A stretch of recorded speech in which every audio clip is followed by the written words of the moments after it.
And we're back with our defense news reporters Noah Robertson and Steve Losey talking about the $1 trillion budget for the Defense Department next year. Or maybe more, maybe less. We'll see. So who knows? Congress hasn't gotten a defense budget approved close to on time since Donald Trump's last presidency, and that was even an outlier because it was just the 1 year. Right now, the department's working on a modified budget extension of the fiscal 2024 budget. So do we think that there's any chance that this budget gets passed before, say, I don't know, the Dodgers get bounced out of the playoffs in October? It's a cruel thing to say to a Dodgers fan, though I don't have my hat right now. I think you had a wonderful time last year. You don't need 2 World Series in a row. It's fine. We can move beyond the Phillies content that is obsessing this show. To get back to the original question, I think the betting markets would be pretty solidly no. We've already seen a late budget rollout from the Pentagon, which has not happened yet, but we're already past the usual March deadline. That will happen in May at the earliest, so people are still not sure whether we're going to get an official budget rollout and what it'll look like. And then what that will combine with Congress's own effort at a reconciliation package of extra money for the DoD is also left to question. So I would say no. Yeah, well, and that's, I don't know when we're going to get that rollout at this point. I mean, the White House has hinted at a bunch of things, but we're so far behind at this point. And even if we get it, there is the whole summer of negotiations. There's a fight, and as we said, the rift between Republicans and Democrats is wide, and the rift even within the Republican Party is wide. So you're going to need everyone on the Republican side to agree on something here, probably to get it through Congress, because you're not going to get much Democratic support if you really are hammering the non-defense side. I should say, too, you are operating right now through the administration without many confirmed officials. The comptroller we mentioned earlier, but there are also several officials in the Defense Department, either who have cycled out recently or who were never in the place to begin with, who are now entering their positions, and these are all crucial spots to helping negotiate these things. So Steve, talk to me about, because we hear this all the time when we hit these temporary budgets and we hit these CRs and these budget extensions and everything. This is terrible for defense, it's terrible for, what does it actually mean when they've got to operate on these? Because there's still a lot of money. There's still, we haven't, if there's a shutdown, it's a different thing, but it's not like, it's one thing to cry poor when you don't have $850 billion, but when that's still rolling in, but you want $1 trillion, what does it actually mean here? So you're right. They're not going door to door begging or anything like that. But a continuing resolution, especially if it went the entire year, that does put the brakes on things that the Pentagon knows it needs to do. It can't start new programs, for example.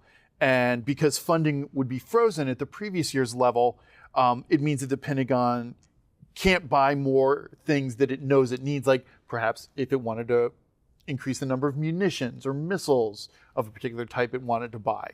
But even beyond that, because inflation is a very real thing right now, because the funding is frozen, it would probably be able to buy even fewer munitions than it did the previous year because these things are costing more money. So there's a lot of follow-on effects that a continuing resolution has that people don't always realize. So we're getting into the height of budget season and some of that planning. This is when traditionally on Capitol Hill we've got all of the service chiefs and the various representatives from the military coming up and talking on behalf of the budget ask. And we've seen a little bit of that so far, although they don't have a number to testify on.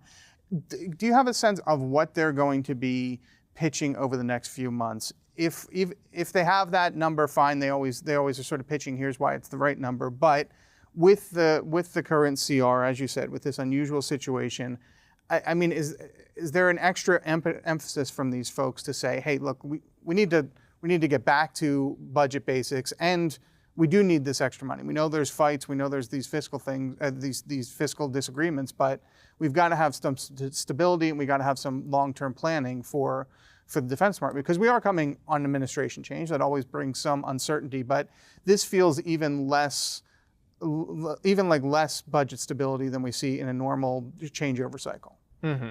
I think we should say, too, budget stability is its own good when you're coming up as a Pentagon planner with what you'll need in the future. You just want to know how much you'll have, even if it might be less than you're otherwise aware of. You might sacrifice total funding for predictability of that funding.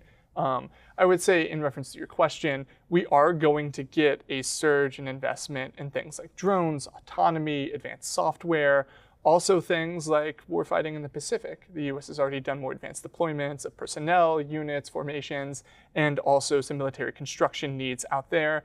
Not to mention, by the way, these very ambitious programs such as what the president calls Golden Dome, which is this network of missile defense that he wants to build so that the US is protected from adversaries like China and North Korea.